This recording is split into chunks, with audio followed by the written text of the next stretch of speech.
Hey everyone, how's it going? Welcome to NoDQ&A video right here on NoDQ.com as always, along with the YouTube channel, youtube.com/AaronRiftNoDQ.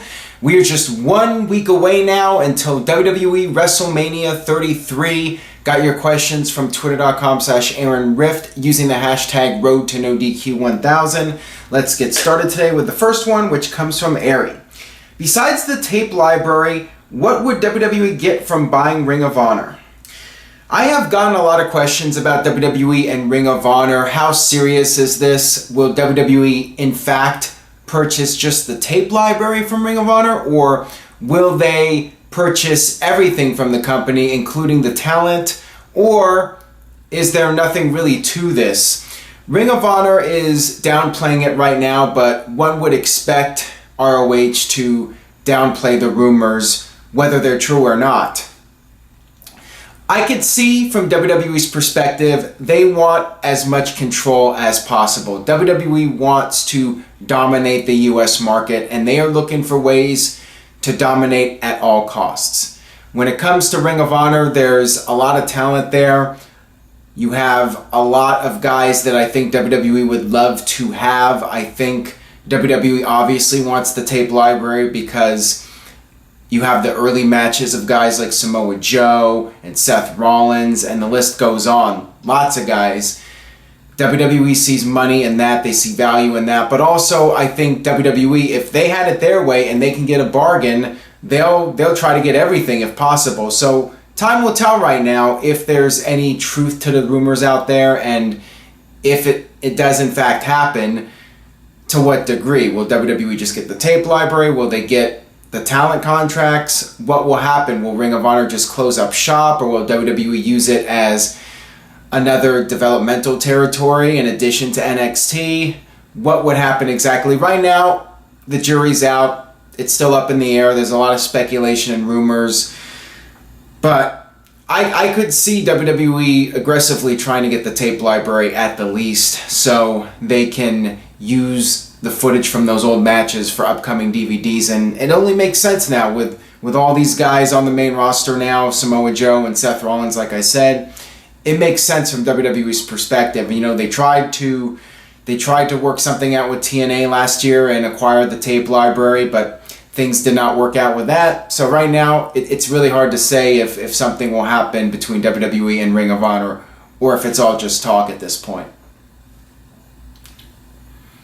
This one comes from James. Do you think Mauro Ranallo will be punished by WWE for missing the last 2 SmackDowns and possibly more, or would it make them look bad?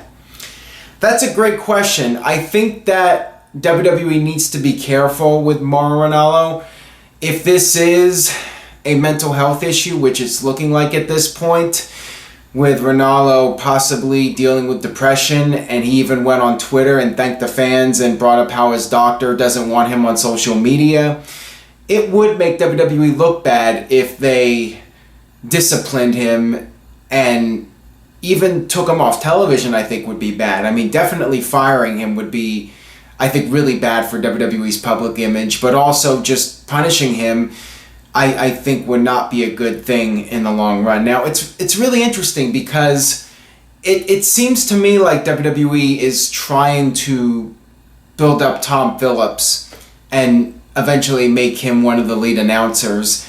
And now WWE's in a weird spot because all along their plan might have been to phase Ranallo down, but due to Ranallo's issues, WWE's in a weird spot. It's not like they can just not use him, you know, that's going to make them look bad. So what does WWE do? My guess is when Ranallo's ready to come back, he comes back, he resumes doing his SmackDown role, and, you know, WWE will continue to use him prominently, as I feel they should. Ranallo, I think, is a very good announcer and one of the best announcers WWE has had in a long time. I think he definitely knows what he's doing, and I think he's an asset to WWE. But yeah, I do agree that it would be a mistake to punish him if he's dealing with mental health issues that are beyond his control. This one comes from Braden. Do you see Mick Foley getting involved in a match at WrestleMania? I believe his hip surgery is scheduled, I should say, in mid-April, which means that there is a possibility Mick Foley could appear at WrestleMania, maybe as a final act of defiance against Triple H and Stephanie, maybe being the deciding factor in the match with Triple H and Seth Rollins. I could see that potentially happening, where Foley comes out and maybe gives Seth Rollins Barbie and Rollins uses the barbed wire baseball bat to win the match. That might be a cool angle WWE could do for WrestleMania. I would definitely not rule it out with Foley's surgery not taking place until mid-April. He could certainly show up at WrestleMania and do something, even if it's a minor physical altercation, he could do something at WrestleMania to give Seth Rollins an assist. Maybe Stephanie interferes and Mick Foley comes out to even the odds. That might happen as well. Maybe Foley even goes after Samoa Joe. You never know. Got this question here from Charlie Wong. I would like a stipulation match between AJ versus Shane at WrestleMania 33 to be a street fight or a no DQ match. Your thoughts?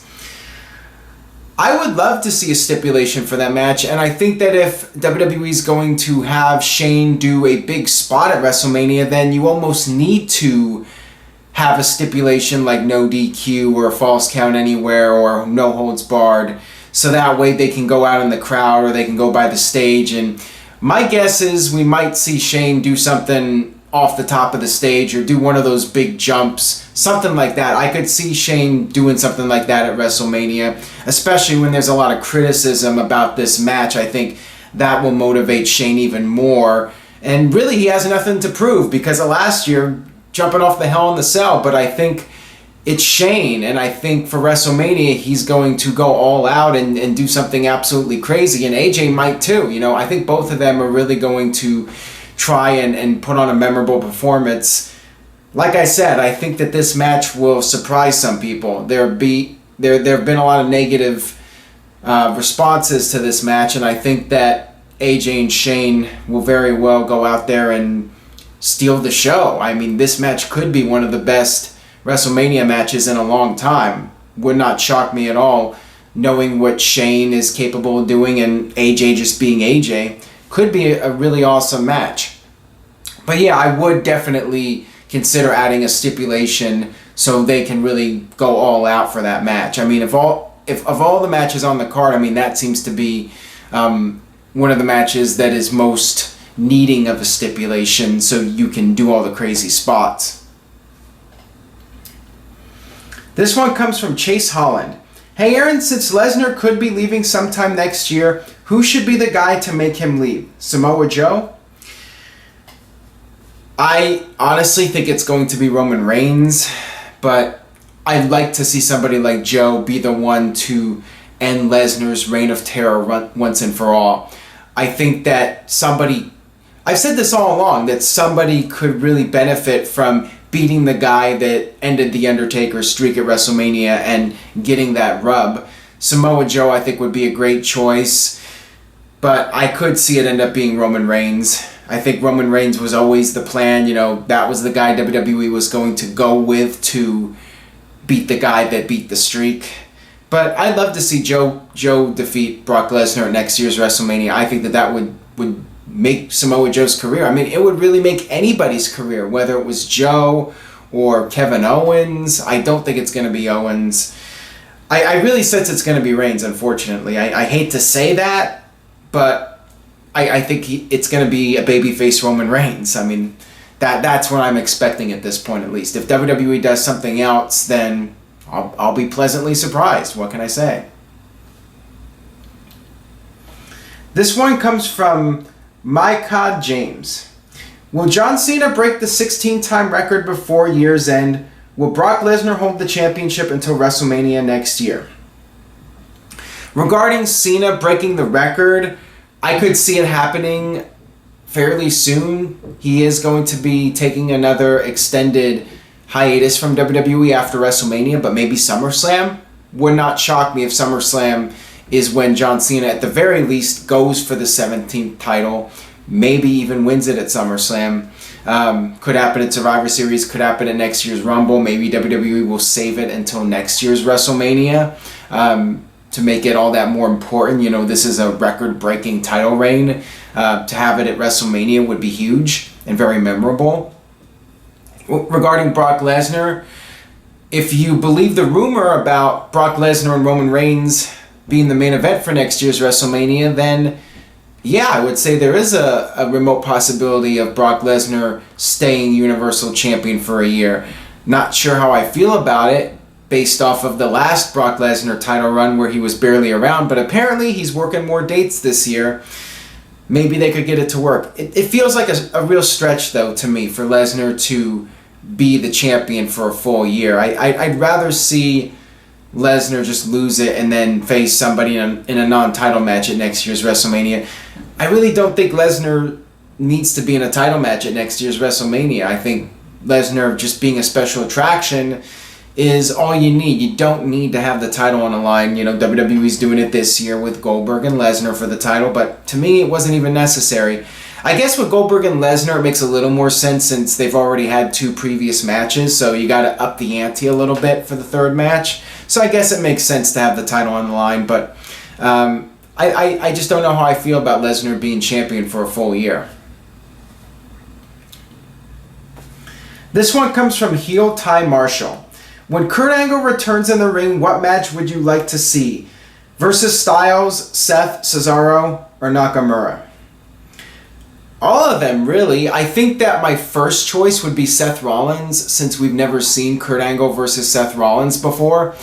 I would love to see Kurt Angle versus AJ Styles in WWE. I'd love to see Kurt Angle versus Samoa Joe in WWE. If Kurt's body could hold up, I'd love to see Brock Lesnar and Kurt Angle again. Kurt Angle versus Roman Reigns. There are so many matches that Kurt Angle can have in WWE.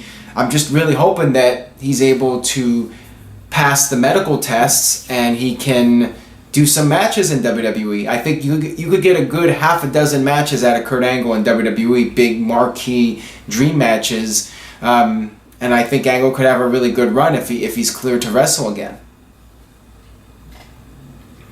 This one comes from Ziggler is Money. Do you agree that it would be a travesty if this ends up being Undertaker's last WrestleMania? Poor build and poor choice of opponent. I wouldn't say it's a poor choice of opponent. I mean, I think Undertaker versus Roman Reigns is one of the biggest matches WWE could produce. It's the fact that Roman is not going to be getting a positive reaction for any stretch of the imagination. That's the way it's going to be. He's going to be the heel whether WWE likes it or not. And I think they're going to fight it as much as possible, and they're going to do whatever it takes to get Roman Reigns over as a babyface, even if it means Undertaker gets down on a knee and bows respect to Roman Reigns. I could see that happening at WrestleMania. I think the timing for Undertaker to retire, you really have no control over that. I think under perfect circumstances, Undertaker would have retired with the streak ending. I think that would have been the way to do it. Undertaker puts over a young, up-and-coming superstar, and the streak is over, and Undertaker goes off into the sunset, and the guy who beat the streak goes on to be the new phenom of WWE. That's how I would have written it in a perfect world, but timing just doesn't always work that way, and Vince made the call to have Brock beat Undertaker. Maybe there was a feeling Taker was going to be done. Maybe Vince just felt there needed to be a swerve, that fans were feeling it was too predictable and he had to change things up. And they kept Undertaker wrestling, and they're just trying to milk the Undertaker as much as possible and keep him around for as many years as they can. So yeah, the timing, you never know. Undertaker might do this match, he might be too banged up, and that's it. But you really don't know. Maybe he'll come out of this match okay, and next year he'll be able to do another match. You just don't know. It's really hard to write the end of Undertaker's career perfectly. But if this is his last match, hopefully it's a good match, and it'll be a memorable match that people will think of highly in years to come. But it's really hard to say right now. I mean, it would be disappointing if this match doesn't live up to expectations and people are just angry about it, and it's looked back on like the 2015 Rumble where people hated that Rumble. That would be a real shame if that was Undertaker's last match and it just didn't deliver in the ring and fans were not satisfied with Reigns winning. This one comes from Zach. At what time did fans get so smart by constantly cheering and booing the opposite that WWE wants? And he did 4 examples, but I'm only doing 1 screen per question here. I think it started around the end of the Attitude Era. Toronto was one of those cities where they were doing it a lot. I think Toronto was one of the first cities to really become a modern day smart city, if you want to put it that way. WWE even coined the term Bizarro Land for Toronto because that was the city where fans would cheer the bad guys and boo the good guys. WrestleMania 18 with Hogan and The Rock, that was in Toronto, and that was one of the first examples where the crowd just really cheered for the bad guy and booed the good guy out of the building. And then that became more of a trend as the years went on. And I remember the 2004 SummerSlam in Toronto. Again, that's where they were calling it Bizarro Land, and soon other crowds started doing it. And really, when the fans started to turn on Cena and you had WrestleMania in Chicago, Chicago became a city known for cheering the bad guys and booing the good guys. I mean, fans were doing it back in the Attitude Era, with Steve Austin, obviously, and the idea of cheering for the anti-heroes, cheering for the NWO. So really the roots go back to that, but I think it wasn't until Hogan and Rock where you had a major show where the crowd was just completely cheering for the good guy, or cheering for the bad guy, I should say, and booing the good guy. This one comes from Maestro. Is The Miz a top 5 heel of all time? I think Miz is a great heel, don't get me wrong, but to say he's top 5 of all time, probably not. There have been a lot of great heels over the years. Hogan was a great heel when the NWO was really cooking. You had a lot of guys. Triple H was one of the best heels of all time. Shawn Michaels. I mean, The Miz, definitely top 5, I think, of today's WWE, no question about it. Maybe even the past decade, Miz is in the top 5. I think Punk was a really good heel too. There are a lot of guys that have done a really good job over the years of just getting you to really hate them. Miz does a tremendous job when it comes to getting the fans to boo you and getting the fans wanting to see the good guy kick the bad guy's ass. Miz is definitely one of the better guys in recent WWE history, but I'm not so sure I would put him in the top 5. I mean, Roddy Piper in the 80s, one of the best heels of all time. Ric Flair, great heel. All the guys I mentioned before, you have your top 5 right there with those guys. Bobby Heenan, one of the all-time great heels. So is Miz at the same level as those guys? Some might say that's the case, but I'm not sure I would put him at the level of a Bobby Heenan or a Ric Flair or a Roddy Piper or even a Hogan or a Shawn Michaels. Just don't know if I would go that far with a Miz, but certainly one of the best in recent memory. This one comes from Kevin. Could we see Eva Marie returning to SmackDown and getting in the title picture for WrestleMania and win? Kevin, are you a Eva Marie fan here? You seem like you want to see something like this, maybe. I think that it's unlikely WWE brings her back and gives her a significant push. I think they've pretty much moved on from Eva Marie. I think they had this idea of using her, and then when she got suspended, that's it. There's other people in line. Hot women are easy come, easy go. If WWE wants an attractive woman, they can pretty much hire one with the snap of a finger and send them to the Performance Center. And, WWE can always bring in new attractive women. And if you blow your chance, sometimes in WWE you don't get a second chance. I really don't know. It seems to me like Eva Marie is moving on and she's already focusing on other projects now, and her contract's just going to run out, and that'll be it for her in WWE. Maybe she'll show up at WrestleMania as a surprise, but for her to get a big push, I think that is a stretch. I doubt she would come in and win the title. I would be very surprised, at least, if that happened. Got this one here from Steel Books Forever. Hey Aaron, could you see WWE adding a woman to the announcers team?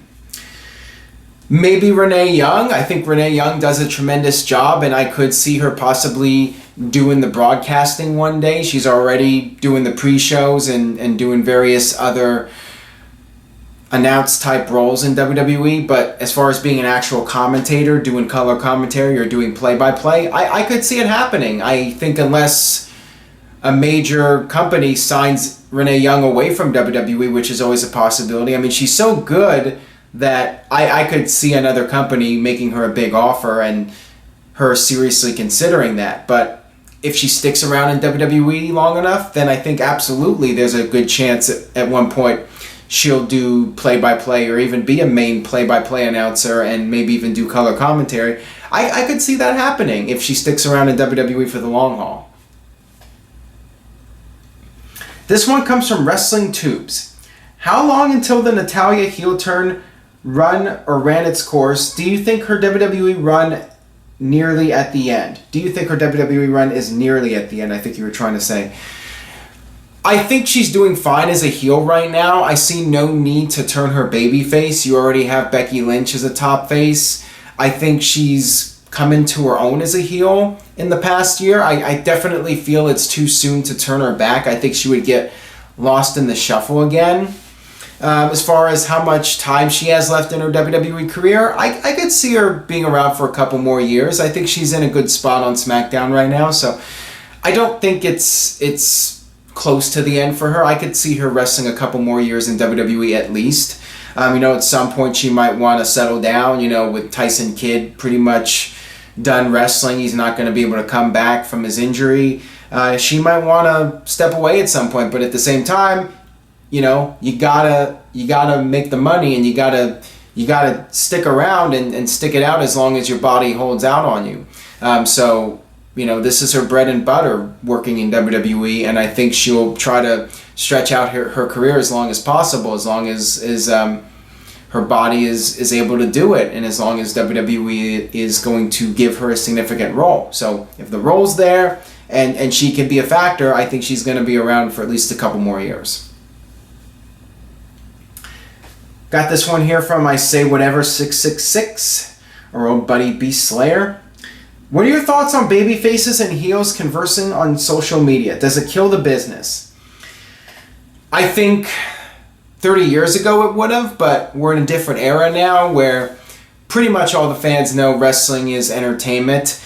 I do like the concept, though, of being able to suspend disbelief, and I think sometimes when wrestlers go on social media and act all friendly towards each other, I do feel that makes it a little bit more difficult to suspend disbelief. I've said this before. I think wrestlers on Twitter should stay in character with their wrestler accounts and then make a personal account with their real name and use that to talk to friends and whatnot. I think that's an ideal thing to do rather than use your character Twitter account to have conversations with guys that are supposed to be your rivals. I do like the Twitter feuds when they lash out at each other on Twitter. I like that.